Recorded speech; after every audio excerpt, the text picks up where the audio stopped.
Okay, Bismillahirrahmanirrahim. Beta, first of all, I want you to prepare your calculators, values, temperature, table complete करेंगे, then we will draw the graph. यहाँ temperature given है, average सबकी given है सिवाय इसकी. Can we find the average of these values?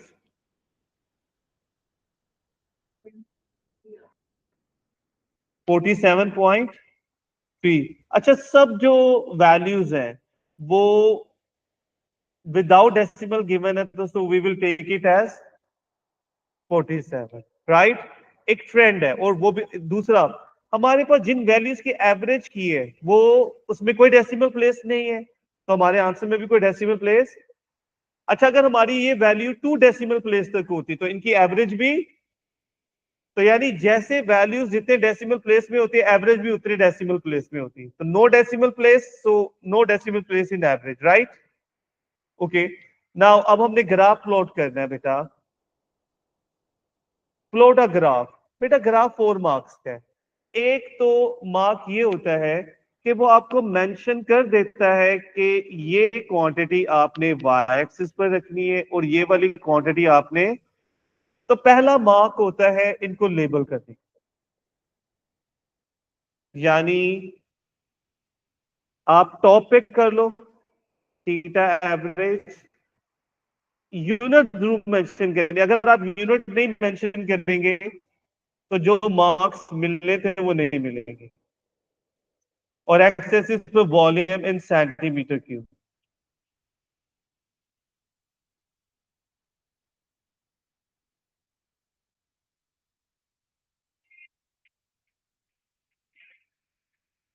सिर्फ एक mark वो खुद जो बताता है उसको करने का. दूसरा मार्क होता है वैल्यूज.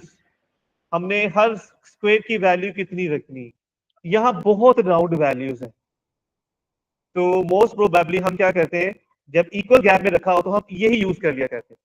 लेकिन बेटा अगर वैल्यूज ऐसी ना हो जैसे लाइक दिस, तो उसका मेथड क्या होता है कि जो भी मैक्सिमम वैल्यू होती है हमारे किसी भी कॉलम में या किसी भी एक्सिस पर जो मैक्सिमम वैल्यू है उसमें से जहां से हम स्टार्ट करें ग्राफ को माइनस कर दें और डिवाइड कर दें नंबर ऑफ लार्ज स्क्वायर्स से.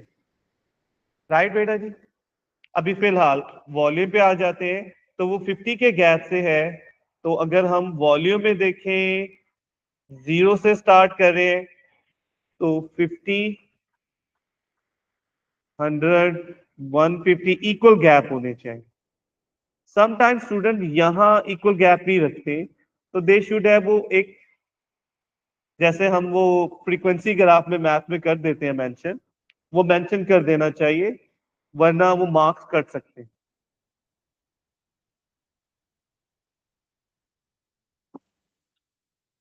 आपके लिए जरूरी नहीं होता कि आप हर स्क्वायर पे लिखें. अगर आप यहां 100 लिख देते हो तो ये अंडरस्टूड है कि ये 50 होगा उसका. इसलिए ये जरूरी नहीं होता कि आप हर पॉइंट पे वो मेंशन भी करें. जी, नेक्स्ट एक्सिस जोन सा है that is of Y axis पर सबसे बड़ी वैल्यू 54 है. What do you suggest.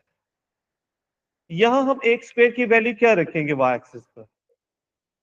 1, 2, 3, 4, 5, 6, तो 6 के करीब है वो 54, यानी 60 तक आराम से आ जाएगी. कॉमन सेंस है. लेकिन अगर आप देखें तो ये नंबर ऑफ स्क्वायर्स कितने हैं, 1, 2, 3, 4, 5, 6 एंड हाफ. तो बेटा जो भी आपकी सबसे बड़ी वैल्यू है उसमें से स्टार्टिंग पॉइंट यहां 0 है, माइनस कर दें, उससे नंबर ऑफ स्क्वायर से डिवाइड कर दें. जो आंसर आएगा आपने उसको राउंड ऑफ कर देना है.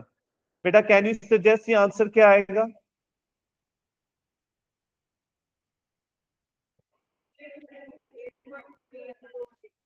क्या 30. बेटा आपने उसे राउंड अप करना है, राउंड डाउन नहीं करना. राइट. और हमेशा राउंड नंबर करना है. तो 8 पॉइंट समथिंग का राउंड नंबर क्या होगा. भाई राउंड नंबर होते हैं 2, 5, 10, ये वाले नंबर्स. आपने कभी स्केल में 3, 6, ये 7, 8 ऐसी स्केल, इनके अलावा सम टाइम हम 4 भी ले सकते हैं, लेकिन ये नंबर्स बस आपने लेनी है। जब आप ये वाले नंबर्स यूज करोगे तो that will make calculation very easy. अच्छा जी, तो अब हम each square we will take as 10। ये आप विदाउट प्रैक्टिस भी बता सकते थे because this is easier one.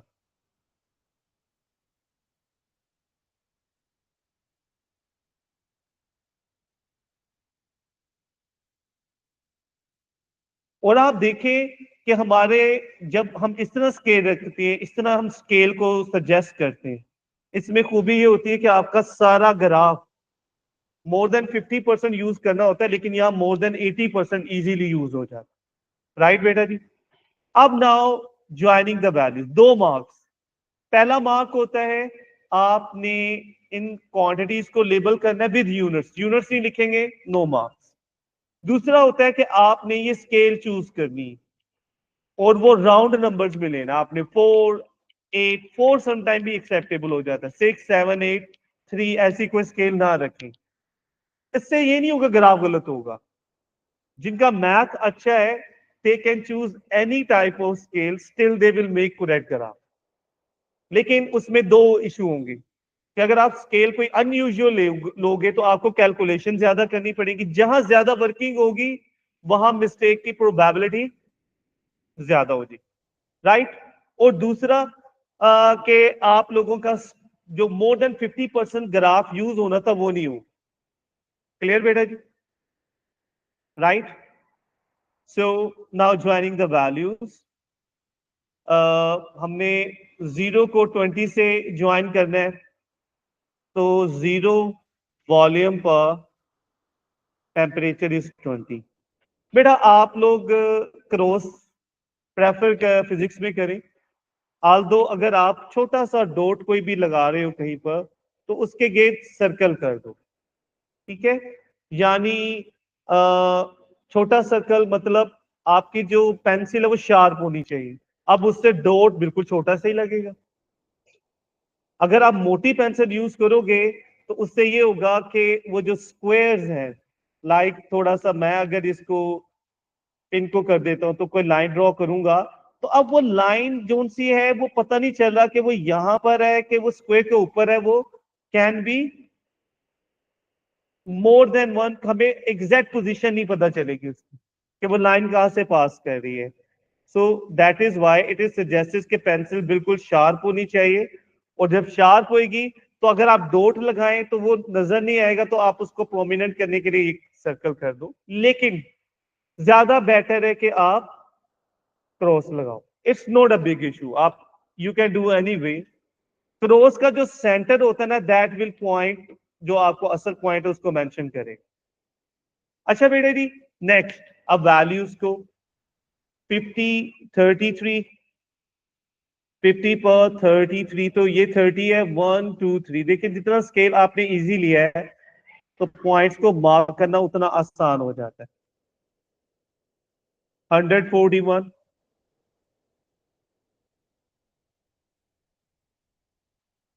150, 47,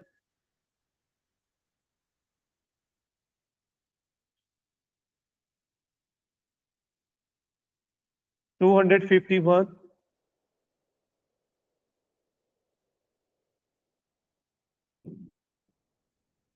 250, 53।